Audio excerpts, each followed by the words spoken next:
Hello dear students, स्वागत है आपका आज की क्लास में।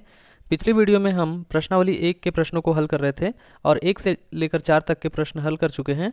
आज की क्लास में हम प्रश्न 5 से लेकर प्रश्न 12 तक हल करेंगे। अगर ये वीडियो अच्छी लगे तो प्लीज़ लाइक कर दीजिएगा, चैनल को सब्सक्राइब कर लीजिएगा। तो आइए शुरू करते हैं आज की क्लास। पहला सवाल लेते हैं, प्रश्न 5। इसमें बोला गया है कि बहुपद x square minus 2xy plus y square को बहुपद x माइनस वाई से भाग देकर भागफल एवं शेषफल ज्ञात कीजिए। तो यहाँ दिया हुआ है, क्या दिया हुआ है, इस बहुपद को भाग करना है तो ये हमारा हो गया भाज्य, और इस बहुपद से भाग करना है तो ये हो गया हमारा भाजक।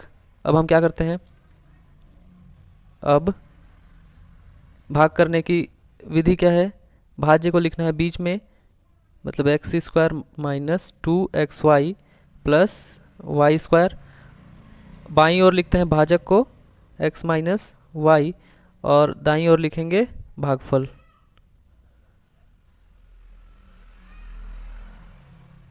अब हम यहाँ क्या सोचते हैं कि x का गुणा किससे करें कि एक्स स्क्वायर आ जाए। ऐसे ही करते आ रहे हैं ना, एक्स स्क्वायर को हटाना है यहाँ से, तो x का गुणा किससे करें कि एक्स स्क्वायर आ जाए। x के घात में 1 है, अगर x के घात में 1 और आ जाएगा तो x के घात 2 हो जाएगा, मतलब x का गुणा अगर हम x से करेंगे तो एक्स स्क्वायर आ जाएगा। अब इस माइनस वाई का भी गुणा करना होगा, तो माइनस प्लस माइनस वाई का गुणा x में कर रहे हैं तो एक्स वाई आ गया। अब इसको घटा देते हैं, घटाएंगे तो क्या होगा, प्लस वाला सब माइनस हो जाएगा और माइनस वाला प्लस हो जाएगा, ये यहाँ कैंसिल हो जाएगा। यहाँ देखिए माइनस 2xy है और प्लस xy है। यहाँ ऐसे समझिए कि माइनस में 2 ठो xy है और प्लस में 1 ठो xy है। तो माइनस प्लस हमको घटाना है। पिछली वीडियो में मैं बता चुका हूँ कि माइनस प्लस जब भी आता है तो हम घटाते हैं, किस में से, बड़े में से छोटे को घटाते हैं। 2xy में से xy गया तो xy बचा, और चिन्ह किसका लेना है, बड़े वाले का चिन्ह लेना है माइनस में, प्लस जो बचा है उसको लिख लेते हैं। उसके बाद इस x का गुणा किससे करें कि ये माइनस xy आ जाए, ये माइनस xy लाना है, तो x का गुणा किससे करें कि माइनस xy आ जाए। सबसे पहले देखिए यहाँ है प्लस, यहाँ है माइनस, प्लस माइनस माइनस का चिन्ह आ जाएगा। x का गुणा अगर हम y से करेंगे तो आ जाएगा xy। देखिए कैसे, प्लस माइनस माइनस x का गुणा y में करेंगे तो xy। अगर ऐसे नहीं समझ में आता है तो वही पुरानी विधि, दूसरी विधि क्या थी, जिसको हटाना है इसको हटाना है तो इसको लिख लेते हैं ऊपर माइनस xy, और किससे हटाना है, इससे हटाना है तो भाग दे देते हैं x से, भाजक के पहले पद से भाग देते हैं तो x कैंसिल हो गया, क्या बचा माइनस y, और ये क्या होगा हमारा भागफल का अगला पद। तो इस तरह से अगर x का गुणा माइनस वाई से किया जाए तो माइनस xy आ जाएगा। अभी माइनस वाई का भी गुणा करना है तो माइनस माइनस प्लस वाई का गुणा वाई में किए तो वाई स्क्वायर। अब घटा देते हैं, घटाने पर क्या होता है, नीचे वाले का चिन्ह बदल जाता है ना, माइनस है तो प्लस, ये प्लस है तो माइनस, यहाँ माइनस में xy है प्लस में xy है, ये कैंसिल हो गया, वाई स्क्वायर से वाई स्क्वायर ये भी कैंसिल हो गया, तो यहाँ बचा 0, यहाँ भी बचा 0। इस तरह भागफल क्या आया, भागफल बराबर x माइनस वाई आया, और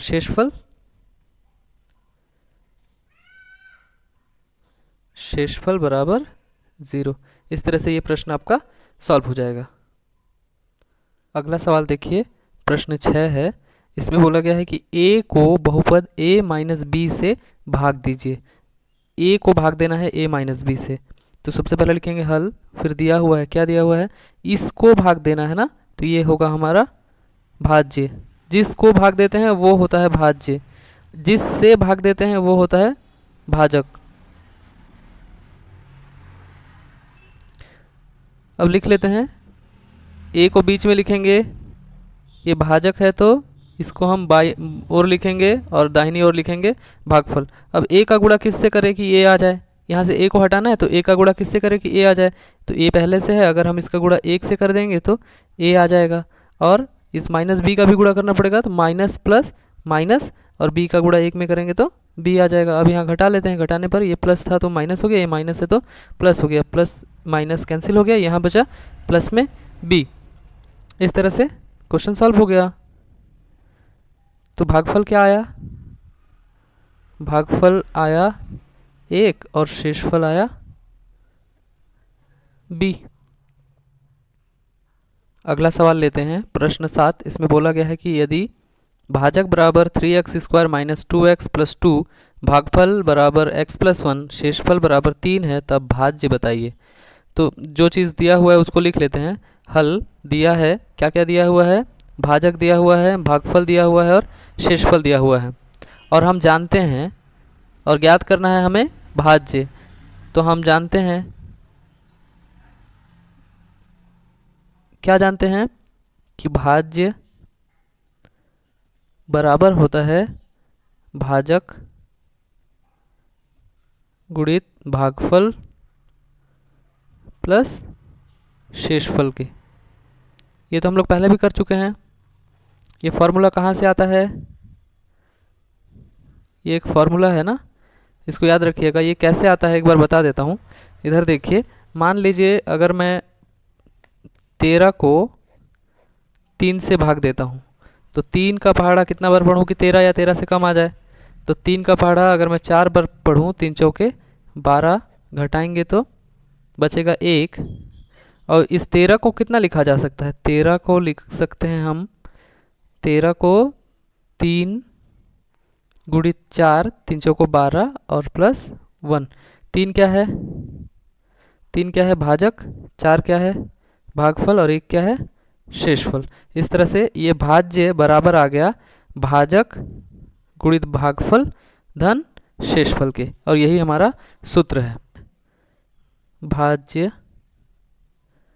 भाज्य बराबर भाजक कितना है 3x² माइनस 2x प्लस 2, और भागफल कितना है x प्लस 1, और शेषफल भी लिखेंगे प्लस 3।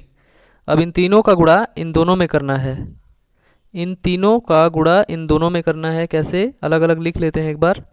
पहले 3x² का गुणा x में करना है, फिर प्लस लिखिए, और इस माइनस 2x को ब्रैकेट में लिखते हैं, माइनस 2x का गुणा x में करना है।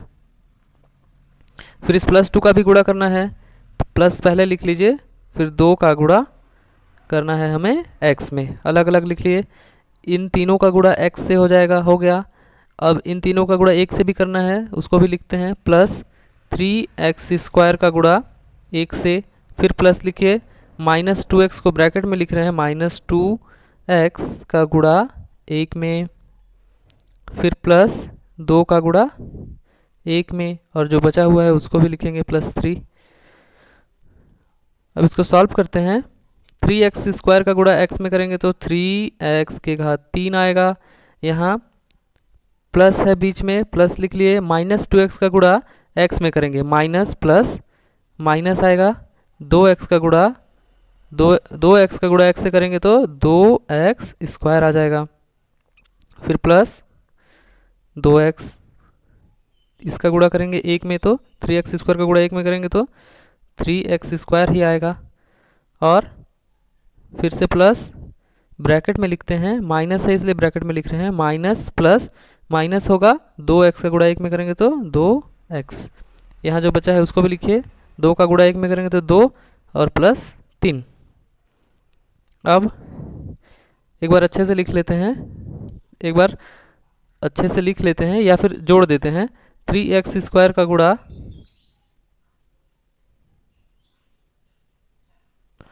अब जोड़ते हैं तो 3x के घात 3 वाला पद x के घात 3 वाले से ही जुड़ेगा, x के घात 2 वाला पद x के घात 2 से ही जुड़ेगा, और x के घात 1 वाला पद x के घात 1 से ही जुड़ेगा।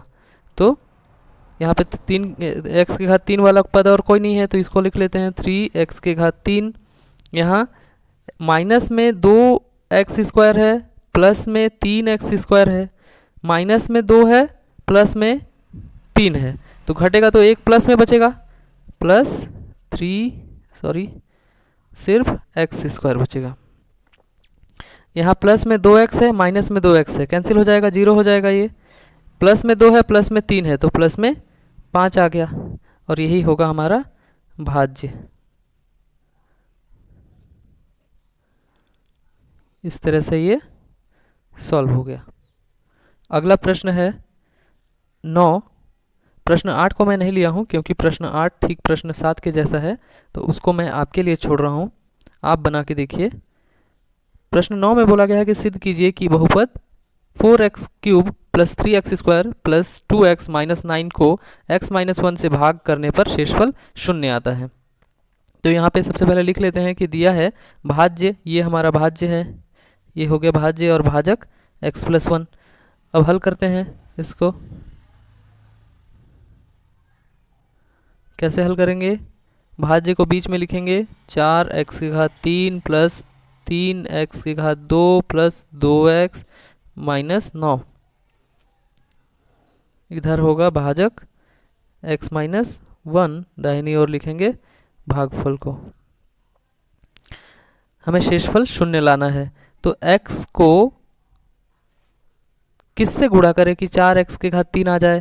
तो 4 है यहाँ पे x के बगल में 1 है, तो 1 का गुणा अगर हम 4 से करेंगे तो 4 आ जाएगा, और x का गुणा x⁻2 से करेंगे तो x⁻3 आ जाएगा। यहाँ -1 का भी गुणा करना है, तो माइनस प्लस माइनस हो गया, 1 का गुणा 4x² से करेंगे तो 4x² आ गया। अब घटाते हैं, घटाने पर ये हो गया माइनस और ये माइनस था तो प्लस हो गया, ये कैंसिल हो जाएगा यहाँ। अब ये प्लस में 3x² है, प्लस में 4x² है, प्लस प्लस प्लस होगा, जोड़ेंगे 3 और 4 7x² आ गया। जो बचा हुआ है उसको भी लिखिए 2x माइनस 9।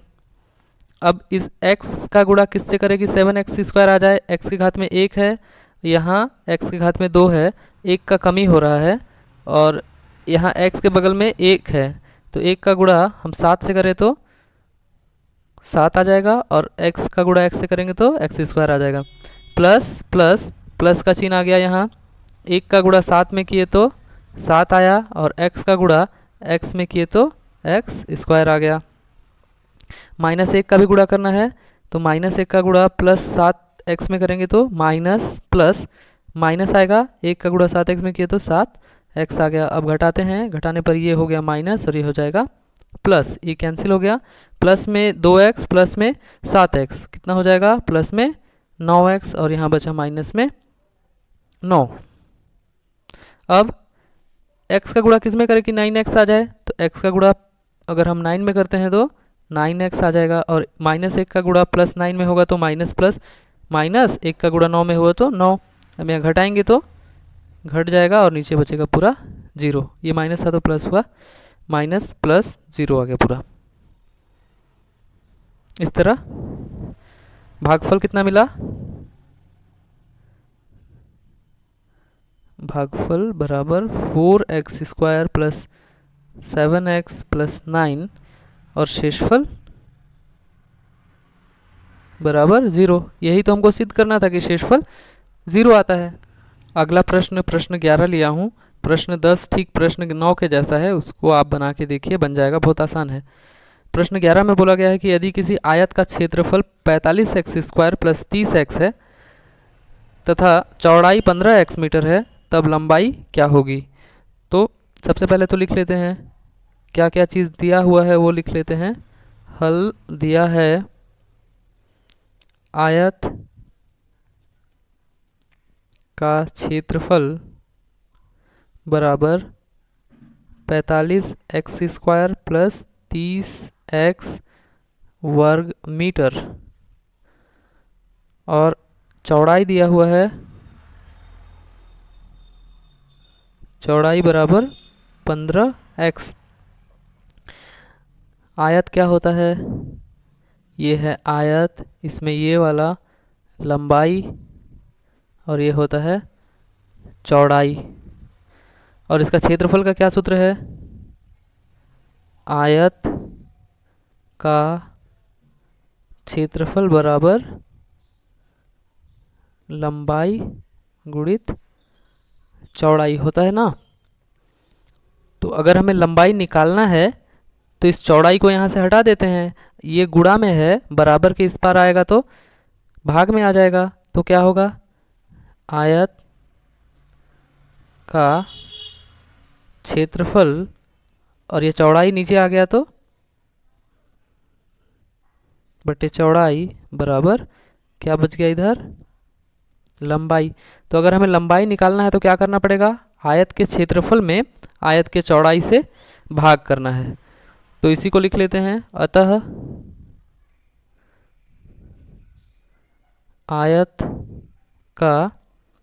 आयत की लंबाई बराबर आयत का क्षेत्रफल कितना है 45x² प्लस 30x और आयत की चौड़ाई कितनी है 15x। अब जो भागफल आएगा वही होगा हमारे आयत की लंबाई। तो भाग कैसे करें, देखिए इस 45x² को हम कितना लिख सकते हैं, ऐसे देखिए यहाँ नीचे है 15x, अगर हम 15x कॉमन ले लें इन दोनों में से तो इस 15x से कैंसिल हो जाएगा और जो भाग बचेगा वही हमारे आयत की लंबाई होगी। तो इसको हम लिख सकते हैं 45x² को 15 गुणित 3x² लिख सकते हैं, प्लस यहाँ भी लिख सकते हैं 15 गुणित 2x, 15 दूनी 30x और नीचे कितना है, नीचे है 15x। आगे देखिए 15, यहाँ भी 15 है, यहाँ भी 15 है, 15 को बाहर निकालिए, x² यहाँ है, यहाँ x है, x को यहाँ से बाहर निकाल लेता हूँ, मतलब 15x को मैं कॉमन ले लिया तो यहाँ क्या बचेगा 15 आ गया बाहर, तो यहाँ क्या बचा 3x भी बाहर आ गया तो x एक ठो अंदर बचा, प्लस 15 यहाँ से बाहर आ गया है, x भी बाहर आ गया है तो क्या बचा सिर्फ 2 और नीचे क्या है 15x, इस 15x से इस 15x कैंसिल हो जाएगा ये से, तो जो बचा क्या बचा 3x प्लस 2, यही क्या होगा आयत की लंबाई। इस तरह से ये आयत की लंबाई हम निकाल सकते हैं।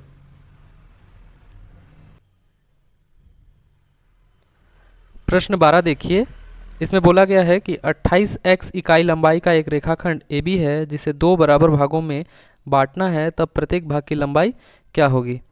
ठीक इसी तरह का सवाल हम उदाहरण 1 में बनाए थे।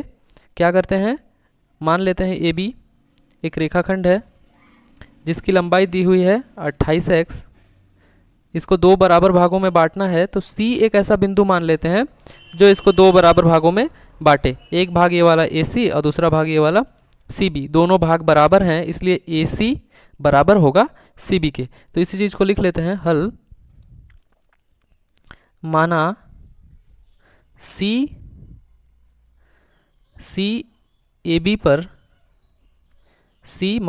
AB पर एक बिंदु है जो AB को 2 बराबर भागों में बांटता है, तब हम क्या लिख सकते हैं, ये पूरी जो रेखाखंड है AB बराबर होगा AC प्लस CB के। ये इसको हम मान लेते हैं समीकरण 1। यहाँ देखिए C जो है 2 बराबर भागों में बांट रहा है, मतलब AC बराबर होगा CB के, यहाँ AC बराबर है CB के, तब यहाँ AC का मान CB में रखो, ये समीकरण 1 में रख देते हैं, या CB के जगह में AC रख देते हैं। तो अब हम समीकरण 1 से क्या लिख सकते हैं, समीकरण 1 से AB बराबर कितना हो जाएगा, AB बराबर AC है प्लस CB के जगह में AC लिख सकते हैं, तो यहाँ भी लिख दिए AC, तो AB बराबर कितना आ गया AC plus AC 2AC। AC निकालना है, एक भाग का मान निकालना है, तो AC को यहाँ रखते हैं, 2 को इधर पक्षांतर करते हैं, तो AB बटे 2 बराबर AC आ गया, AB बटे 2 बराबर AC। अब चूंकि दिया हुआ है, क्या दिया हुआ है, AB बराबर 28x है, इस रेखाखंड की लंबाई 28x है, तब यहाँ से देखिए इस समीकरण से AB की जगह में हम लिखेंगे 28x और नीचे है 2 और इधर बराबर में AC, तो AC बराबर कितना आ गया, यहाँ से 2 एकम 2, 2 का गुणा 14 में करेंगे तो 28 आएगा, तो ये आ गया 14x, और इसीलिए इसी एक भाग का मान आ गया। दूसरा भाग क्या है, सी बी, तो सी बी भी उतना ही होगा, दोनों बराबर है। ये हो गया आपका आंसर। इस तरह से इस सवाल को बनाएंगे।